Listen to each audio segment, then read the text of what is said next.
No princípio criou Deus os céus e a terra. Gênesis capítulo 1, verso 1. É assim que se inicia a narrativa bíblica de toda a história da humanidade.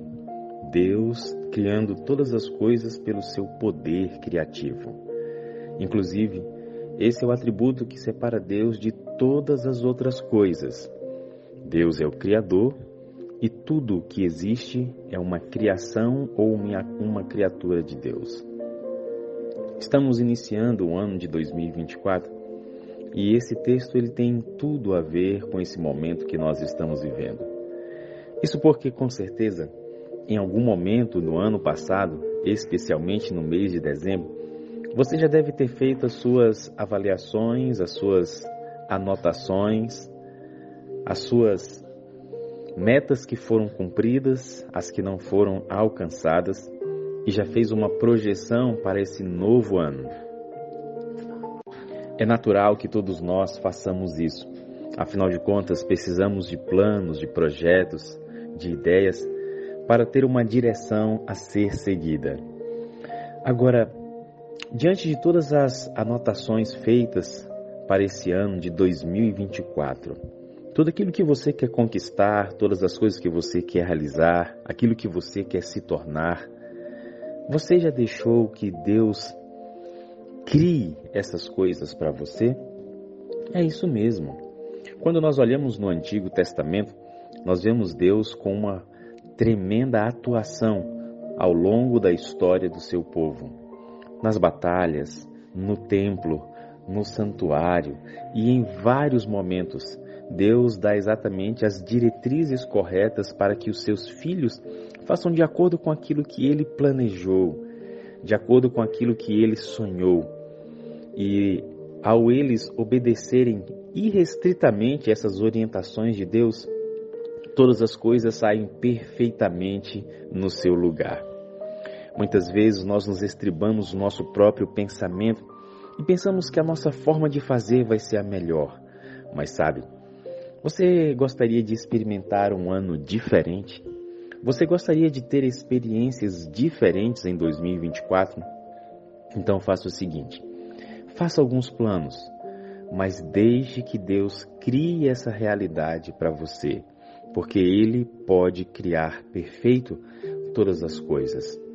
E enquanto você deixa Deus criar, não quer dizer que você vai ficar de braços cruzados, muito pelo contrário, você vai se empenhar para que a criação de Deus tome forma em sua vida, através das suas ações, das suas escolhas, através da energia de vida que você tem, para que você seja um instrumento de Deus nesta terra. Eu tenho absoluta certeza que no 1º de janeiro de 2025 você vai olhar para trás e vai ver que o mesmo Deus que criou os céus e a terra lá atrás, também criou coisas lindas para você ao longo desse ano de 2024. Desejamos a você um feliz ano novo e o meu maior desejo mesmo é que você receba hoje o batismo do Espírito e que esse batismo crie uma nova mentalidade, crie em você novas esperanças, crie em você um novo homem, uma nova mulher, a imagem e a semelhança de Cristo Jesus, o nosso Senhor.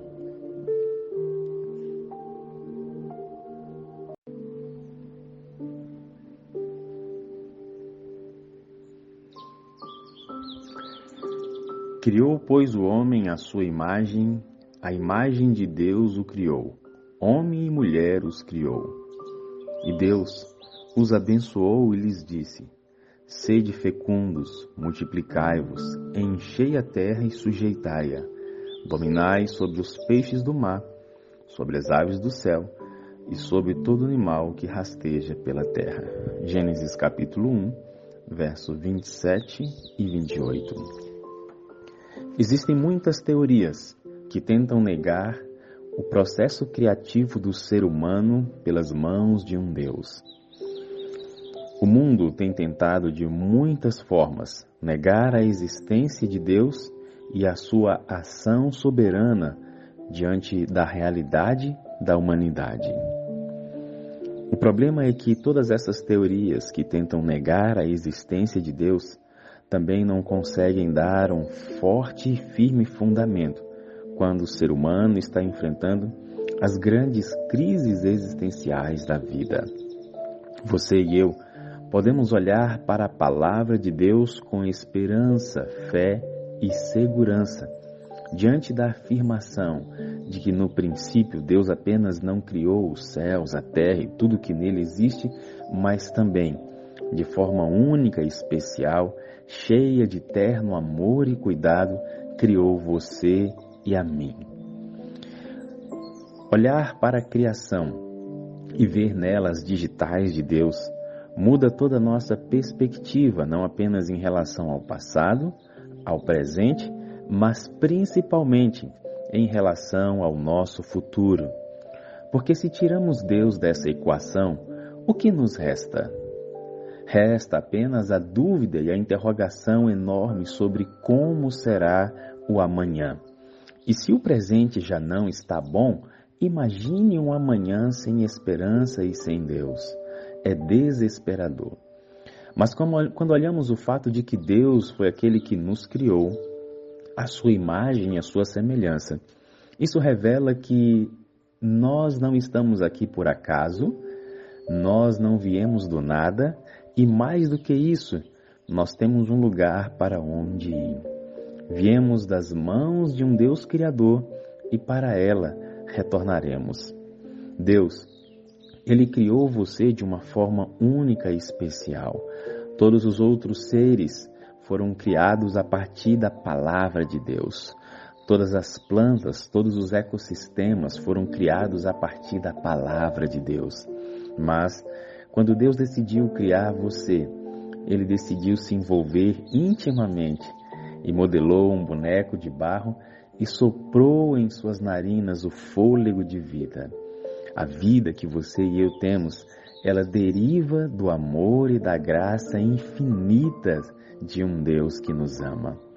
Por isso, independente da situação que você esteja enfrentando hoje, você pode olhar para cima com fé, sabendo que não apenas lá existe um Deus, e também Ele não está distante, mas está ao seu lado e quer mesmo habitar em você através do seu Espírito. Mas você e eu podemos olhar com fé e saber que esse Deus nos ama de forma única, singular e especial. Hoje, não apenas encare o dia como um dia qualquer, mas um presente de um Deus que te criou e que te ama.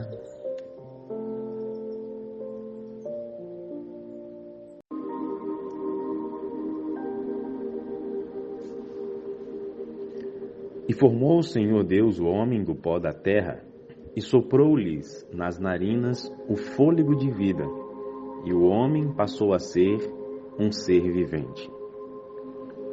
Este é o relato da criação da raça humana. Simples de ler,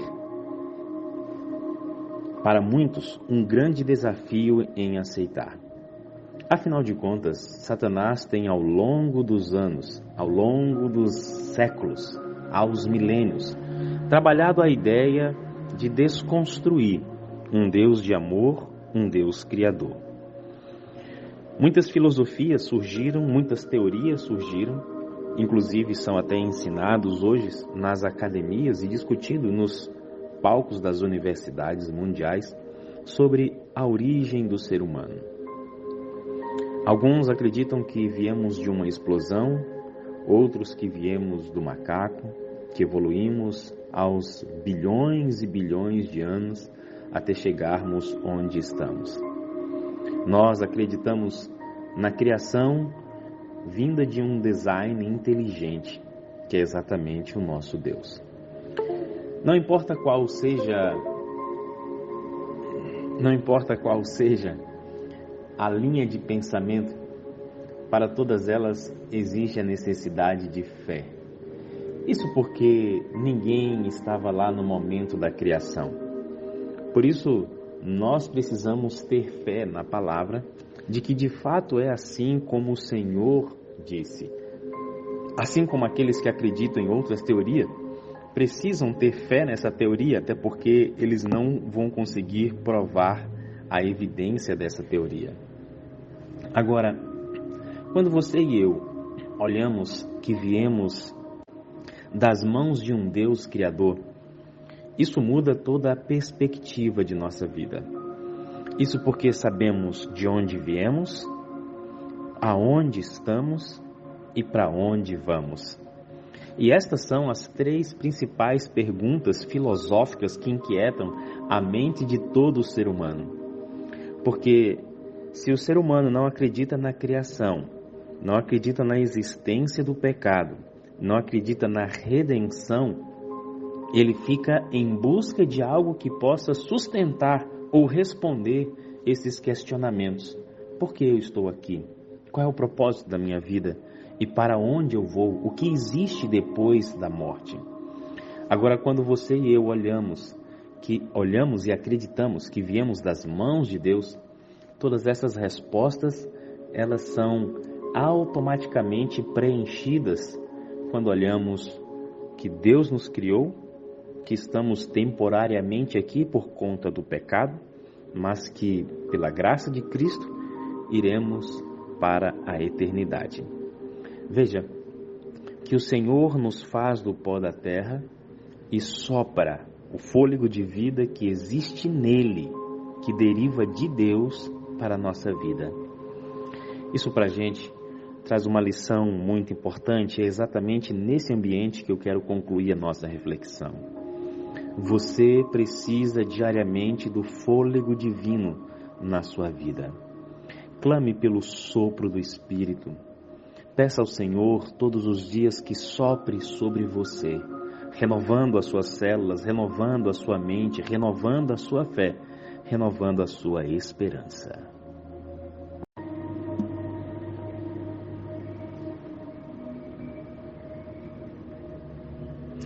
E da costela que o Senhor Deus lhe tomara, formou a mulher e a trouxe ao homem.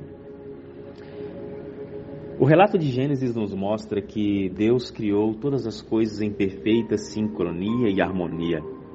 Quando Deus cria todos os animais, Ele cria macho e fêmea, para que o processo de reprodução começasse a acontecer de forma natural.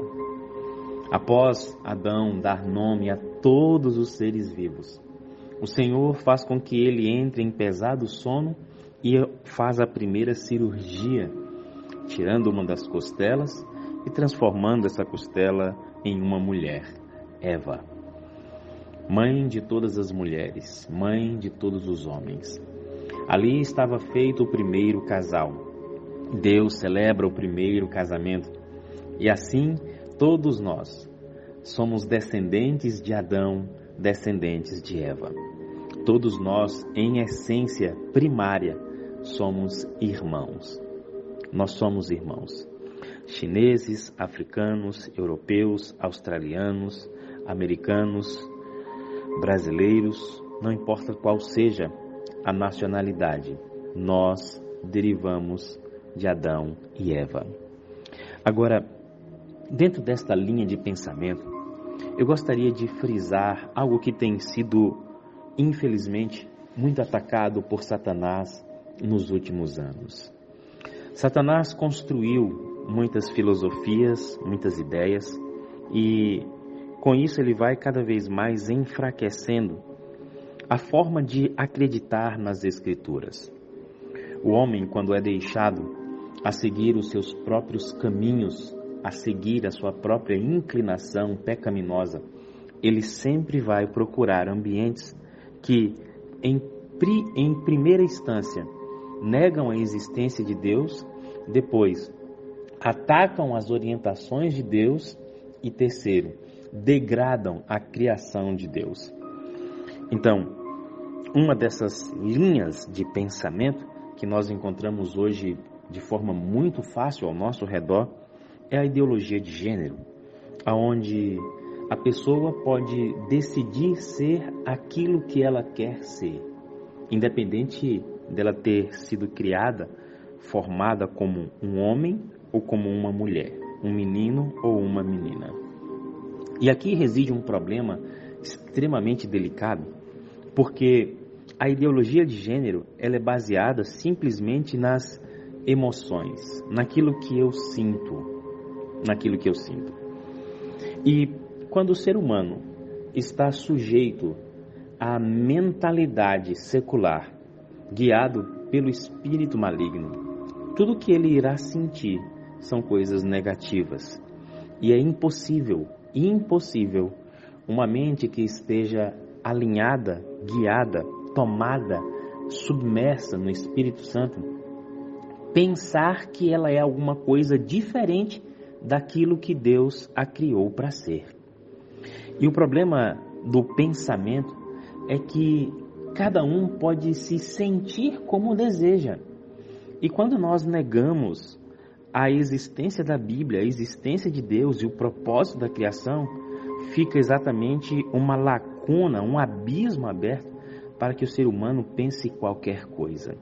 E é exatamente nesse ambiente onde Satanás tem trabalhado e feito homens pensarem que são mulheres e mulheres pensarem que são homens, independente do corpo físico revelar o contrário.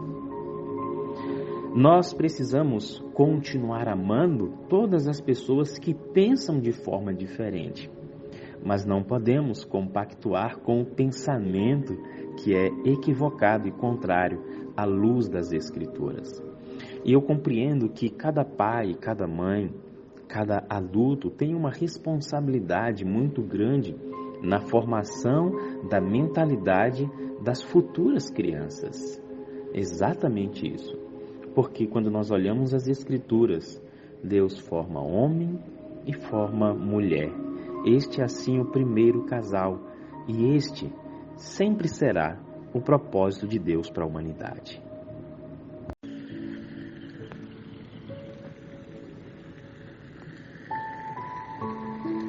Ora, havendo Deus completado no dia 7º a obra que tinha feito, descansou nesse dia de toda a obra que fizera.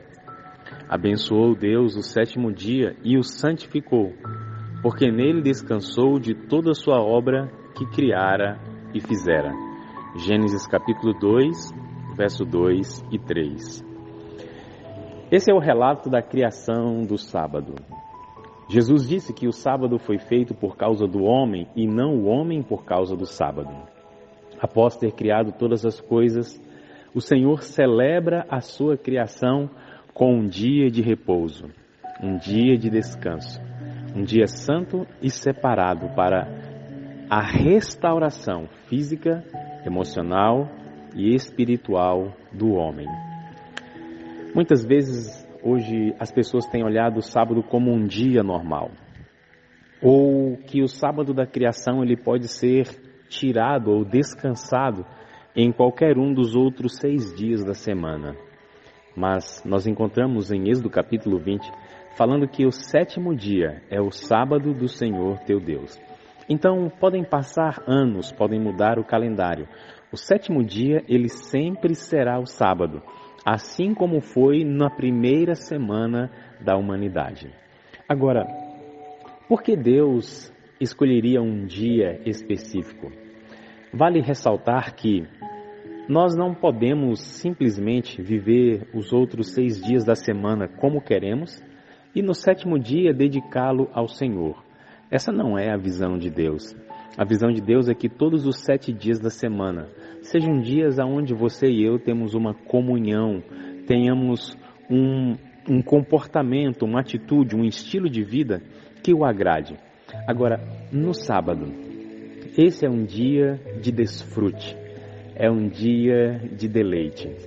Existem muitas bênçãos nas Escrituras repousadas sobre aqueles que santificam o sábado. Agora, eu também tenho que expressar a minha preocupação em muitas pessoas que dizem que guardam o sábado, mas na verdade apenas não trabalham remuneradamente falando, mas desonram ao Senhor com as suas atitudes, com as suas falas, com os seus comportamentos. Hoje, exatamente nesse sábado, o memorial da criação, eu gostaria que você e eu pudéssemos refletir: será que nós realmente temos feito desse dia um dia especial em nossa vida ou nós já nos acostumamos a ter o sábado como um descanso? Existem muitas linhas religiosas que ignoram o sábado. Alguns até dizem que o sábado deixou de ter a sua validade quando Jesus ressuscitou no domingo. Mas se você e eu olharmos no Novo Testamento, nós não vamos encontrar nenhum texto que traga a mudança da adoração sabática para o primeiro dia da semana, que é o domingo. O sábado, ele foi criado no Éden e ele também atravessa todas as Escrituras e chega no livro do Apocalipse. Porque ele, em Apocalipse, é o selo de Deus sobre o seu povo. O meu desejo é que hoje você seja selado pelo Espírito e que no dia do Senhor, no dia que Ele fez para se conectar profundamente com você, você receba a conexão e receba também as bênçãos desse dia. Mas lembre-se, muito cuidado para não tornar esse apenas um dia de rituais, um dia de cerimônias. Você deve desfrutar não apenas do dia, mas também a família, os amigos e principalmente desfrutar o amor de um Deus que pensou em você há centenas de anos atrás, antes mesmo de nós existirmos. Mas Ele já viu que seria uma bênção em nossa vida o sábado. E por isso Ele descansa, abençoa e santifica. Porque é exatamente essas três coisas que Deus quer fazer na sua vida. Fazer você descansar das lutas, santificar a sua vida e te abençoar.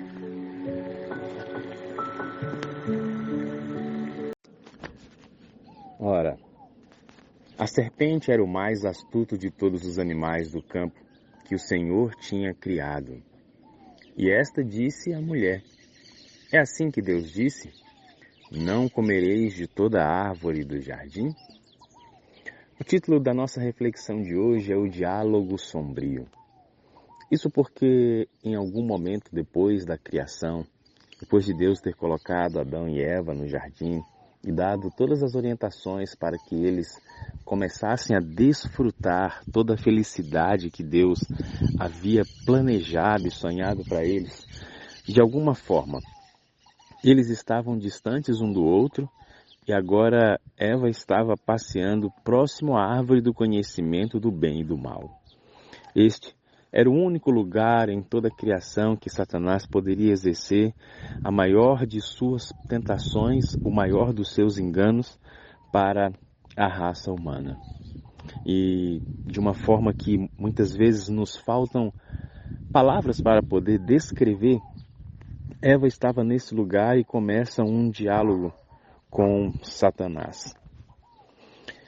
Vejam, é muito perigoso essa atitude. Muito.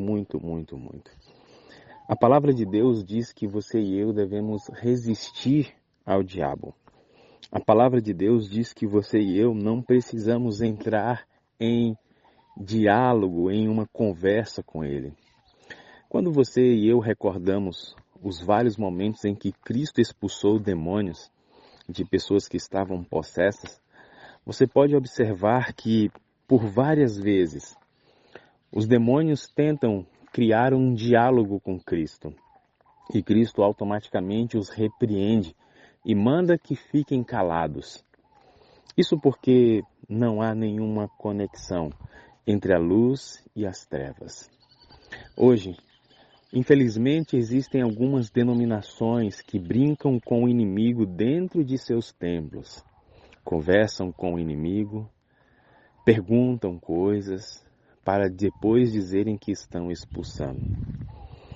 Eu fico refletindo sobre essas e outras atitudes porque o nosso primeiro casal cometeu exatamente o primeiro pecado quando construiu um diálogo sombrio com Satanás. Queridos, você e eu devemos evitar toda e qualquer aparência do mal. E nós precisamos ter exatamente a compreensão de que Satanás vai usar todas as suas artimanhas para fazer com que nós possamos construir a ideia de que Deus está errado, de que Deus está omitindo alguma coisa. Veja como o diálogo é iniciado exatamente trazendo uma dúvida diante de algo que Deus havia expresso que não deveria ser feito.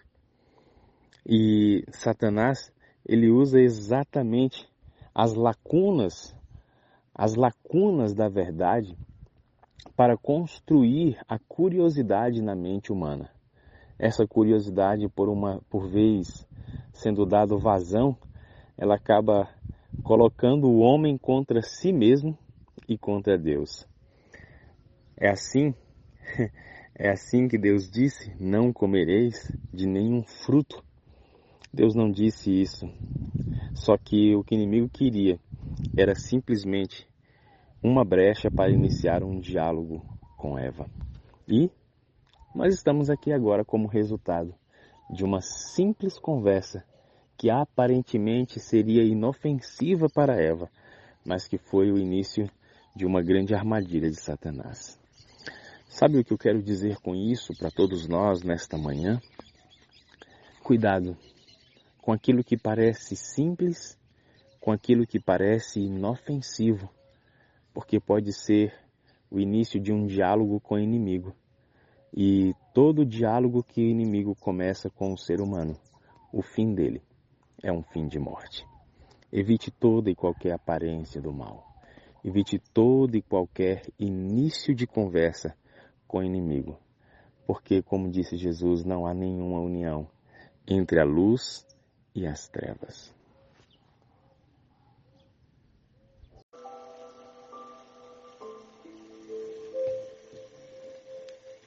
Disse a serpente à mulher: certamente não morrereis. Gênesis capítulo 3, verso 4. Essa foi a primeira mentira que a serpente disse a Eva naquela conversa sombria à sombra da árvore da vida. É interessante notarmos que Satanás promete aqui para Eva algo que ele não pode dar: a eternidade.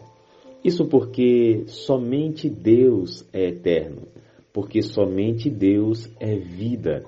Todas as outras criaturas de Deus não têm a vida em si mesmo, a vida deriva de Deus. E Satanás está aqui agora prometendo algo que ele nem mesmo é, e ele também não poderia oferecer essa realidade, não apenas para Eva, mas também para Adão. É interessante notarmos que o ser humano, após perder a eternidade, ele vive em busca da fonte da juventude. Afinal de contas, não fomos criados para morrer. Fomos criados para ser eterno, para desfrutar a eternidade juntamente com Deus e os santos anjos e todas as outras criaturas perfeitas. Mas nesse mundo de pecado, nesse intruso que existe em nosso planeta chamado morte, ele é o resultado dessa mentira descarada que Satanás ofereceu como sendo um passaporte para uma vida diferente. É interessante notarmos que ainda hoje, em nossos dias, essa mentira tem tomado conta não apenas da mente, mas também do estilo de vida de milhões e bilhões de pessoas em todo o mundo ao longo da história. Desde culturas antigas como os egípcios e tantas outras, nós olhamos que é sempre cultivado uma vida após a morte. Todos aqueles rituais que os egípcios fazem de embalsamento nada mais é do que uma passagem para o além, para aquilo que está depois de quando nós fechamos os olhos com o sono da morte. Hoje, a teoria da reencarnação, da evolução e de tantas outras que têm surgido por aí, elas têm a sua raiz, o seu cerne principal nessa mentira de que certamente o ser humano não morrerá, independente dele estar próximo ou não de Deus. Quando nós olhamos nas Escrituras, durante o ministério de Jesus, ele diz de forma clara e incontestável: eu sou a ressurreição e a vida.